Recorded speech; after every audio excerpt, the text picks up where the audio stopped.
فخلف من بعدہم خلف، لیکن پھر جانشین ہوئے ان کے بعد وہ ناخلف لوگ، ورثوا الکتاب، جو کہ وارث ہوئے کتاب کے، یأخذون عرض هذا الادنی، اللہ اکبر، جو کہ لیتے ہیں دنیا کا ادنا مال، وَيَقُولُونَ، اور ساتھ یہ بھی کہتے ہیں، یعنی دین بیچتے ہیں، اور ظاہر ہے اس سے مراد عام لوگ نہیں تھے، بنی اسرائیل کے علماء تھے، دین تو انہوں نے بیچنا ہے نا، عام لوگوں نے تو سبزی پیاز بیچنا ہے نا، ان کی تو دین کی دکانداریاں نہیں ہے نا، دین تو انہوں نے بیچنا ہے نا، غلط فتوے، اللہ کی آیات کو بدلنا، بیچنا، یہ علماء کا کام ہے، دنیا کے چند ٹکوں کے عوض۔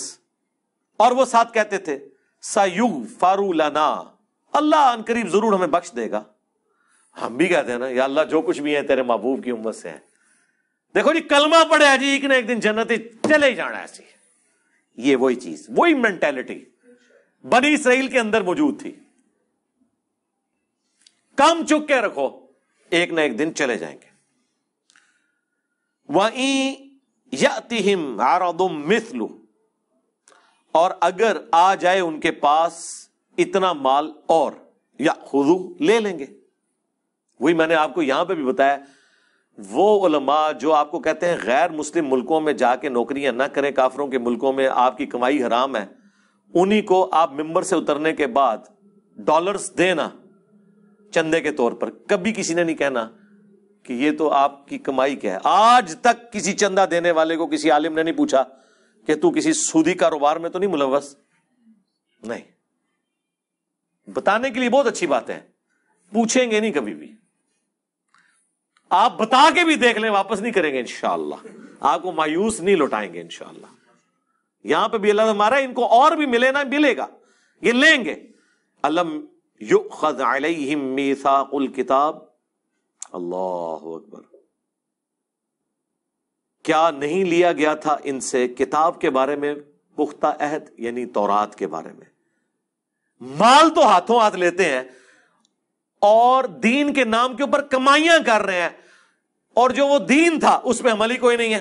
جیسا میں نے کہا یہاں پہ لوگوں نے بزرگیاں تو اویل کی ہیں قرآن و سنت کے نام پہ، اور قرآن و سنت پہ عمل نہیں ہے، بلکہ یہ کہتے ہیں قرآن و سنت ڈائریکٹ نہ پڑھو گمراہ ہو جاؤ گے۔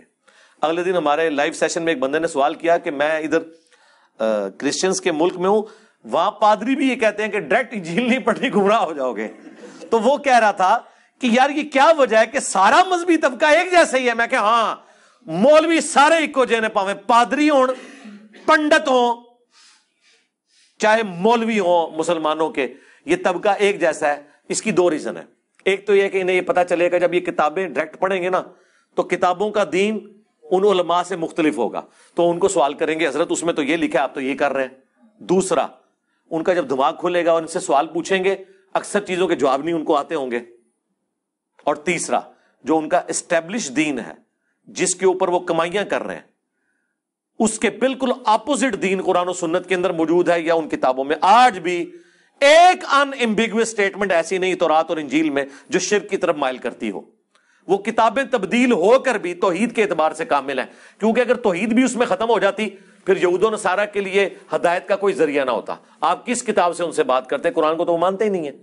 لیکن آج کئی لوگ مسلمان صرف اس لیے ہوئے ہیں کہ آج کی بھی تورات اور انجیل میں جو توحید ہے نا، اس توحید کو اگر کوئی صحیح معنوں میں لے کے چل رہا ہے تو مسلمان لے کے چل رہے ہیں، اور پریکٹیکلی وہ توحید اسلام میں نظر آتی ہے، ان میں تو نظر ہی نہیں آتی۔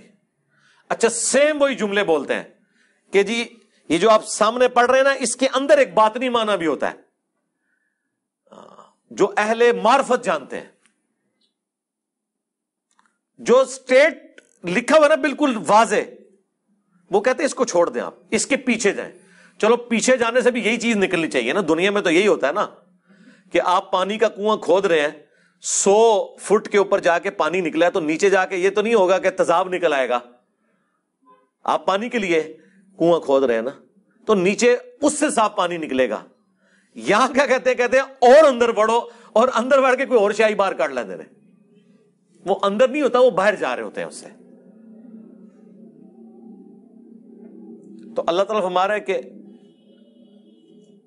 ان لوگوں سے کتاب کا بھی تو عہد لیا گیا تھا کہ کتاب پہ عمل کرنا ہے، اللہ یقول علی اللہ الا الحق، کہ نام منسوب کرنا اللہ کی طرف سوائے اس کے کہ جو حق پر مبنی ہے.